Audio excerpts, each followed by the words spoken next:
안녕하세요. 반갑습니다. 김성주입니다. 기조연설이라고 하긴 좀 그렇고요. 인공지능의 동향에 대해서 잠깐 말씀 좀 드리도록 하겠습니다. 시간이 지금 44분이네요. 한 30분 이내로 좀 끝내보도록 노력을 해보겠습니다. 여기 정리된 거는 이제 2019년도 2월달에 미국에서 R&D 스트래티지를 수립을 해가지고 올해 2월달에 발표한 자료입니다. 인터넷에서 보실 수가 있고요. 그 내용을 중심으로 해서 인공지능 쪽에서 현재 고민하고 있는 게 뭔가 이런 관점에 말씀 좀 드리도록 하려고 자료를 좀 준비를 해봤습니다. 자, 그럼 이제 그 다음 페이지를 잠깐 보시면 인공지능 기술의 현황, 이렇게 산업의 현황보다 이제 기술의 현황 쪽으로 좀 말씀 좀 드릴게요. 기술의 현황 이렇게 지금 제목을 정했는데요. 기술의 현황을 지금 아주 디테일하게 전반적으로 다 다뤄놓은 건 아니고요. 일부의 내용만 잠깐 말씀을 드리도록 하겠습니다. 그래서 이제 그때 물음표를 붙였고요.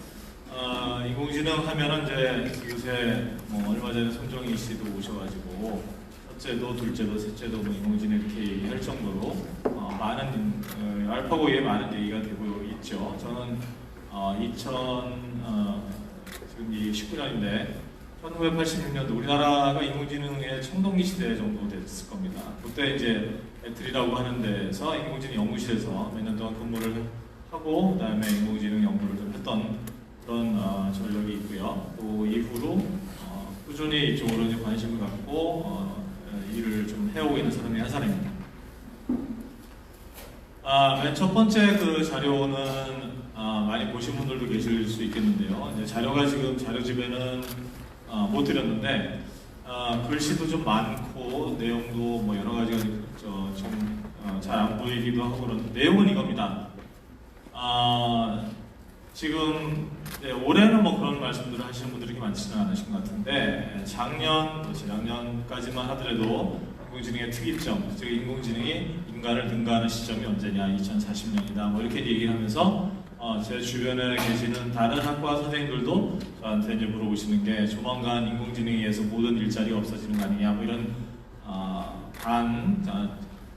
약간 좀 진지하게 이렇게 물어보시는 것도 본 적이 있습니다. 근데 저는 단연코 그렇게 말씀하시는 분들께서는 인공지능에 대한 걸 잘 모르시고 말씀을 하신다라고 이 자리를 뿐만이 아니라 다른 자리에서도 제가 그렇게 말씀드립니다. 저뿐만이 아니라 실제로 인공지능을 해본 사람들은 그렇게 빨리 사람을 대체할 수 있는 그런 지능이 온다라고 볼 수 없는 거죠. 그래서 여기에서의 그런 연장선상에서 인공지능의 어떤 기술의 현황과 그리고 그러면 앞으로 우리가 뭘 더 연구를 해야지 되는 건가 하는 관점에 얘기를 좀 드릴 텐데요.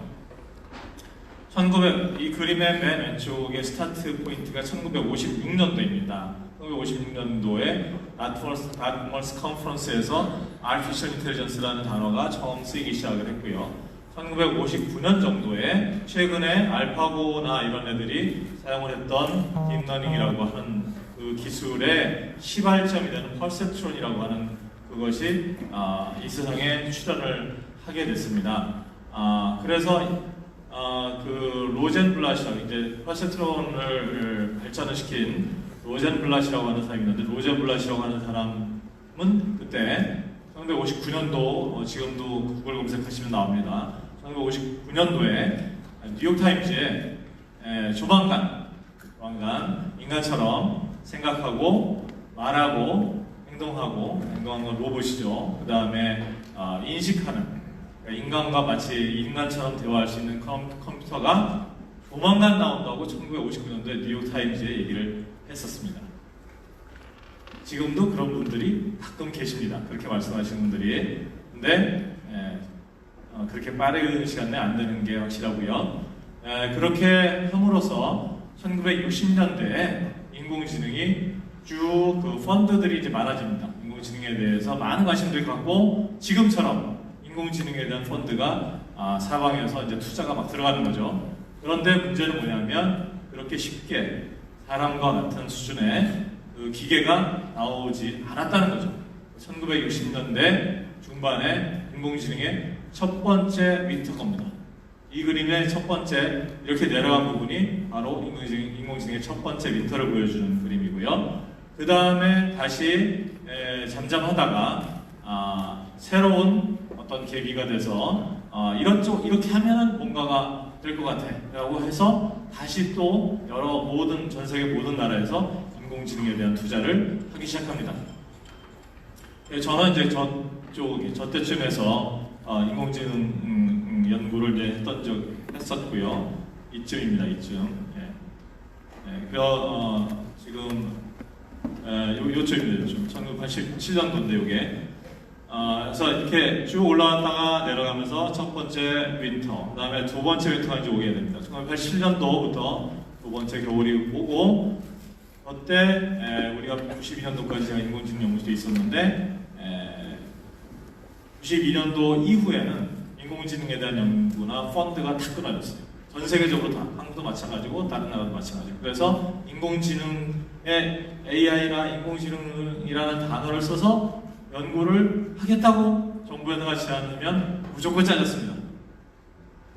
어디서 또 사기를 치려고 그래? 이런 얘기를 하는 거죠. 똑같습니다. 여기도 그야말로 인공지능의 대가 중에 한 사람이 로젠블랏이라고 하는 사람이 1959년도에 이미 그런 일종의 사기를 친 거예요. 지금도 내일 모레 바로 뭐가 된다고 얘기하는 사람들은 약간의 사기성이 있다고 보시면 됩니다. 그만큼 갈 길이 멀다는 말씀을 좀 드리는 거고요.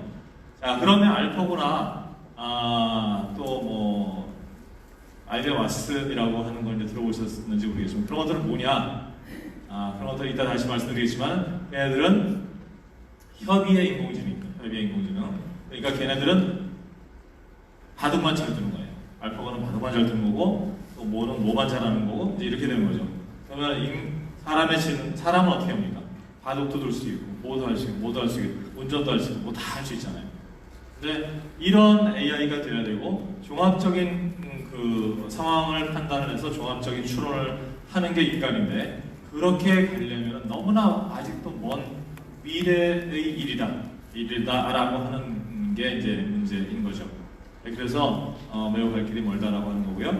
자, 다시 이렇게 됐고 첫 번째 윈터, 두 번째 윈터. 근데 이때 대단했습니다. 이때 전 세계적으로 일본은 제오스 컴퓨터 만든다 그러고 근데 마치 당장 내일 인간을 대체하는 그런 컴퓨터 나온다고 얘기를 하고 있었고 미국, 유럽 전 세계 미국, 일본, 유럽이 굉장히 큰 프로젝트로 국가 프로젝트로 인공지능 컴퓨터를 만들고 있었는데 결국은 지금은 역사 속으로 다 사라진 얘기들이 있습니다. 한국도 지능 컴퓨터라는 걸 만들었었습니다. 저도 거기에 프로젝트 참가했었는데 그때 만들었던 지능 컴퓨터가 여러분들께서 지금 가지고 계시는 스마트폰입니다. 그런 형상이라는 말씀입니다. 그때 터치 스크린들 50인치 터치 스크린 갖다 놓고 거기다 뭐 이렇게 하고 뭐 등등등 이런 일들을 그때 저희들이 했었던 거거든요. 근데 그게 그렇게 큰 컴퓨터나 큰 모니터를 가지고 했던 일들이 지금 스마트폰 안에 다 들어간 거죠 이미.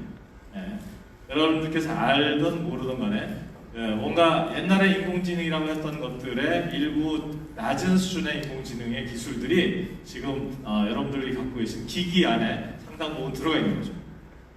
자, 이렇게 해서 이제 인공지능이 다시 어느 시점부터 이렇게 그 커브가 올라가기 시작하는데 이 시점이 이제 현재 여러분들께서 보고 계시는 현실과 이제 맞닿아 있는데 2006년, 7년, 8년도 이때 캐나다에서 토론토 쪽에서 제프린튼이라고 하는 그 사람이 속해 있는 그 연구그룹에서 딥러닝이라고 하는 것이 이제 드디어 나타나게 되죠. 그래서 보시면은 여기는 지금 보시면 인터페이스, 인프런스, 그다음 날리지, 그다음에 러닝 이런 글자가 써 있습니다. 인프런스, 그다음에 날리지, 러닝 이거는 인공지능을 달성하기 위한 방법론입니다. 그래서 추론, 그러니까 사람이 추론하잖아요. 그러니까 사람 또 지식도 뭔가 가지고 뭘 하는 것 같고. 그런데 지금은 딥러닝을 가지고 학습을 하고 있는 거거든요. 학습이 굉장히 이제 뭐랄까 강점으로 드러나 있다는 거죠.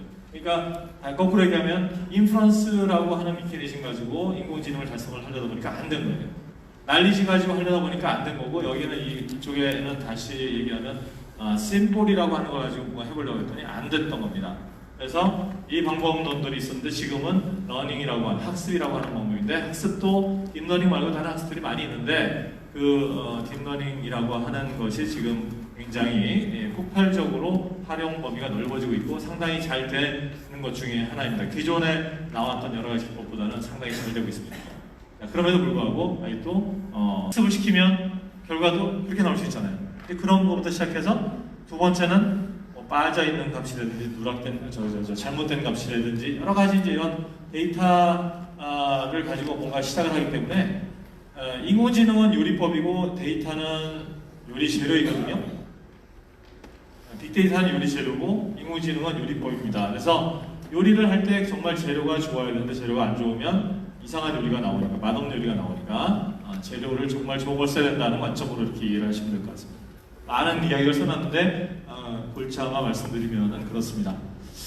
자, 그 다음에 이제 퍼셉션이라는 그 관점이죠. 근데 이거는 이제 뭐냐면 2016년도에 이 사람들이 한번 계획을 했다가, 그러니까 이제 R&D 스트래티지를 갖다가 발표를 했다가 2019년도에 업그레이드된 내용을 지금 발표를 새로 한 거예요. 근데 그러면서 뭐가 더 들어갔냐면 진실성, 안전성, 윤리성, 그 다음에 뭐 보안성 이런 것들이 더 들어갔어요. 왜? 좀 아까 저 앞에 페이지에서 크루아상 다음에 보여드렸던 흑인 커플 옆에 있었던 얘기 중에서 AI 스피커가 인종차별적인 발언을 한다든지 이건 뭐가 되죠? 페어니스에 대한 문제가 생기는 거예요. 그러니까 인공지능 그동안에는 기술 발전을 시키려고 많이 그것만 집중해서 발전을 시켜왔는데 이제는 뭐가 문제냐면 이제 사회적인 어떤 그 책임에 대한 문제가 강화가 되어야 되는 그런 관점으로 지금 가고 있어요. 연구 토픽도 그런 쪽으로 많이 보완이 되고 보강이 되고 이런 쪽으로 더 보완이 돼야 된다는 그런 관점으로 계획이 좀 더 보완이 됐습니다. 여기도 마찬가지인데요. 이제 여기는 약간 완전성인데 혼잡 및 동적 상태에서 대상의 탐지 불능 이렇게 쭉 있는데 이게 무슨 말이냐면 자율주행 자동차가 아까 머핀하고 치와와를 구별을 못하는 거는 멈춰있는 영상에서도 그걸 제대로 못하는데 이동하는 물체가 이동하는 상황에서 굉장히 비가 오고 오늘같이 비가 오고 예를 들어서 안개가 낀 상태에서 자율주행 자동차가 운전을 할 때 그런 다이내믹하고 혼돈된 상황을 인식을 제대로 할 거냐 하는 문제가 남아있다는 거죠. 그래서 그런 것들도 우리가 연구를 강화해야 된다라고 하는 관점으로 이해를 하시면 되겠습니다. 여기 있는 내용들을 문구 하나하나 그냥 잘 보이시지도 않을 거지만 저 문구 하나하나보다는 그냥 개념적으로 그다음에 상식적으로 인공지능이 이제 상식을 만나야 되는 시점이 된 거죠. 그래서 상식적으로 인공지능이 사람처럼 행동을 한다고 가정을 했을 때 그러면 이러이러한 책무나 이런 부분들이 더 보완이 돼야 되지 않겠냐 하는 관점으로 이해를 하시면 될 것 같습니다. 자, 다음에는 이론적인 한계를 갖다가 얘기를 합니다. 자, 그래서 아까 맨 처음에 보여드렸던 그림에서 보시면 인프런스의 시대, 난리지의 시대, 지금은 학습의 시대라고 말씀드렸잖아요. 그럼 학습의 시대가 학습이라고 하는 소위 말하는 딥 뉴럴 네트워크라고 하는 놈이 모든 문제를 다 푸는 그런 만병통치약일까요? 아니죠. 앞으로 어떻게 될지도 몰라요. 어떤 새로운 기술들이 또 나오고 어떤 패러다임이 또 바뀌어서 더 높은 단계의 AI 문제에 도전을 해서 문제를 해결할지는 모릅니다. 그래서 더 연구를 해야 되는데 현재 딥러닝의 또는 신경망의 그 문제나 이론적인 한계점을 알고 그 이론적인 한계점을 기반으로 뭔가 새롭게 그거를 발전시키는 쪽으로 우리가 일을 해야 된다, 연구를 해야 된다 하는 관점의 얘기가 있겠습니다. 하드웨어도 같이 발전을 시켜야 되고 하드웨어가 발전함에 따라서 GPU라고 하는 거죠. GPU라는 것이 보편화되고 발전이 되고 저렴해지고 하다 보니 지금의 딥러닝이라고 하는 것이 이제 보편적으로 많이 사용이 되고 있고 GPU 값은 점점 좀 낮아지고 있고 사방에서 GPU와 같은 그런 하드웨어들을 갖다가 계속 개발을 하려고 판매하려고 지금 노력을 하고 있는 거죠. 자, 다음에 이제 이거는 이제 또 다른 얘기인데, 그러니까 협의의 인공지능만 우리가 목표로 하는 게 아니라 방위의 인공지능, 그다음에 제너럴 인공지능 이런 쪽으로 우리가 신경을 써야 된다. 그래서 AGI 또는 제너럴 AI 이런 쪽으로 연구의 흐름이 또 하나 있습니다. AI. 그래서 그 다음에 이거는 이제 조각조각 알파고, 여기 1번 알파고, 2번 알파고, 3번 알파고, 또 다른 AI 엔진, 또 다른 형태의 AI 엔진 다 모여서 얘들이 조금 더 높은 단계의 종합적인 일을 한번 해봐 라고 하는 그런 기술도 연구를 해야 된다는 거죠.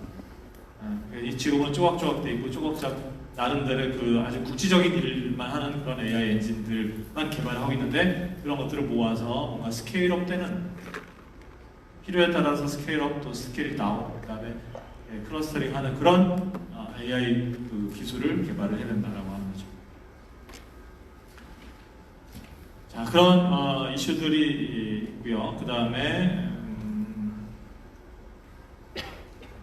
그다음에 8번은 이제 하드웨어도 계속 개발을 해달라는 거고요.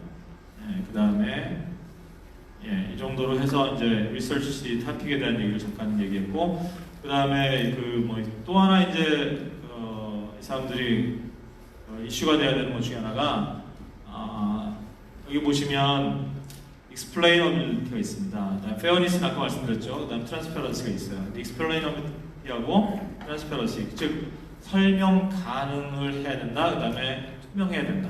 라는 그런 명제가 AI 연구 쪽에 또 그 책임이 주어집니다. 이게 지금 뭐냐면 금융 쪽에다가 인공지능을 적용을 했습니다. 결과가 나왔습니다. 이거를 가지고 내가 펀드사 같은 데서, 자산운용사 같은 데서 100억을 지금 투자를 해야 됩니다. 근데 지금 현재 인공지능 시스템, 즉 딥러닝 시스템에는 어떤 문제가 있냐면, 왜 그렇게 투자해라 라고 했을 때 그렇게 결과가 나오는지를 설명을 안 합니다. 설명을 못 합니다. 그 구조상으로. 그래서 부분적으로 그거에 대해서 연구를 하고 있는데, 그러니까 내가 왜 이런 결론을 냈는지 설명할 수 있는 그런 퍼펙트한 그 미케니즘이 연구가 돼야 된다는 것이 익스플레이너빌티에 대한 얘기고요. 페어니스에 대한 얘기는 아까 말씀드렸고, 투명성에 대한 것도 역시 어떤 너 결과를 냈는데 어떤 뒤에서 이 AI 엔진을 조종하는 사람에 의해서 이 결과가 뭔가 잘못 한쪽으로 치우쳐진 거 아니야? 라고 물었을 때 그렇지 않다라고 대답을 할 수 있어야 된다는 문제가 있는 거죠. 그래서 트랜스페런시에 대한 문제도 여기서 고민을 해야 된다는 거고요.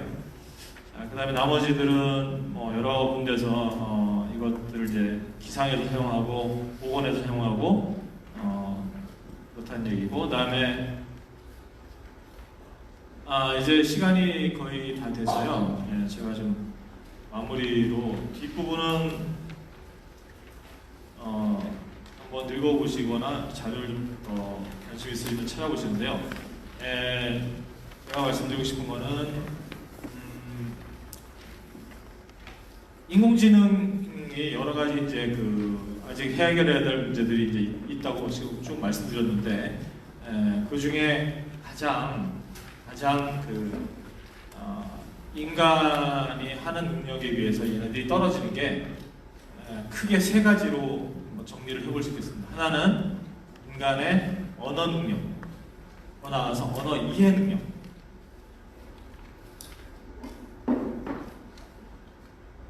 우리가 이제 누구한테 얘기를 할 때, 야 저쪽 가서 그 예를 들어서 경상도 쪽에 이런 사투리가 있죠. 가가. 근데 사람들은 이걸 이해를 한단 말이에요.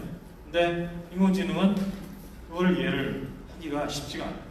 하지만 지시대명사가 중간에 나오거나 이런 거 할 때, 근데 그게 아직도 인간을 따라가지 못해요. 근데 인간은 저 앞에 컨텍스트나 이런 모든 것들을 머릿속에 다 있기 때문에 대충 지시대명사만 얘기를 하더라도 어느 정도 하라는 얘기를 무엇을 지칭하는지 아는데, 그럼 이거 어떻게 할까? 그럼 대충 해. 그러면 그 대충이 어느 정도인지 이 둘 간의 관계에서 그걸 아는데, 기계는 그런 그거를 판단하기 위해서 굉장히 큰 뒤에 지식이 있는 거예요. 그렇잖아요. 이것이 이 시스템 안에 들어가기가 왜 어렵다는 거고요. 첫 번째가 그러니까 언어 능력도 그냥 단순히 언어적인 관점, 음성 인식 관점 이런 부분뿐만 아니라 그 밑에 있는 맥락을 갖다 이해하고 그걸 기반으로 해서 커뮤니케이션하고 다이얼로그를 하고 이런 부분들이 굉장히 이거를 해결한다는 이 문제를 해결한다는 데 굉장히 오래 걸리고 시간적으로 많이 걸리는 앞으로 100년, 200년 또는 영원히 불가능할 수도 있다라고 보는 사람 중에 한 사람입니다. 그다음에 두 번째는 이제 시각적인 인식 능력입니다. 그래서 자율주행 자동차가 이제 어떤 여러 가지 방법을 써가지고 도로를 이제 주행을 할 텐데, 근데 사람이 보는 것과 같이 이렇게 겹쳐진 물건, 아까 봤던 치와와나 머핀의 관계 그런 거에서 정확히 치와와나 머핀을 갖다 인식을 구별을 해낼 수 있겠는가 하는 문제가 하나 있고, 이제 마지막으로 말씀드리고 싶은 거는 복합지입니다. 복합지. 아까 말씀드렸던 것 중에서 제너럴 AI나 이런 부분들이 거기에 해당이 되는데, 그러니까 협의의 인공지능이 아니라 방위의 인공지능. 이건 아까 말씀드렸던 언어적인 관점이나 또는 시각 인식 관점도 마찬가지로 그 뒤에서 복합지능이 어디서 작동을 해야 됩니다. 사실은. 근데 이 복합지능을 구축하고 구현을 해내는 게 너무나 어려운 일이고, 지금까지 인공지능 역사가 사실은 이 복합지능을 어떻게 해보려고 했었던 그런 역사라고 이제 보셔도 될 거고, 이 문제는 정말 굉장히 큰 숙제이고, 인공지능이 발전을 못한다, 바로 이 문제 때문에 발전을 못한다, 이렇게 이제 보시면 될 거라고 생각이 되고요. 그래서 혹시라도 마지막으로 말씀드리고 싶은 건, 혹시라도 인공지능이 바로 조만간 인간을 대신한다라고 하는 말씀 어디선가 들으셔서 막연한 공포감을 가지신다고 생각하시면 그거는 아니다 라고 하시는 것 같고, 다만 보조적인 수단으로 사용이 될 수 있다. 보조적인 수단으로 사용을 할 수 있게 사실은 그거를 그쪽 위치에다가 갖다 놓는 것이 더 중요하지 않겠는가 하는 어떤 그런 고민을 좀 해봐야 될 때가 아닌가 이렇게 생각합니다. 네, 시간상 여기까지 하고 줄이겠습니다. 네, 감사합니다. 예, 그 인공지능의 역사부터 해서 같이 인간하고 같이 상호작용해야 되는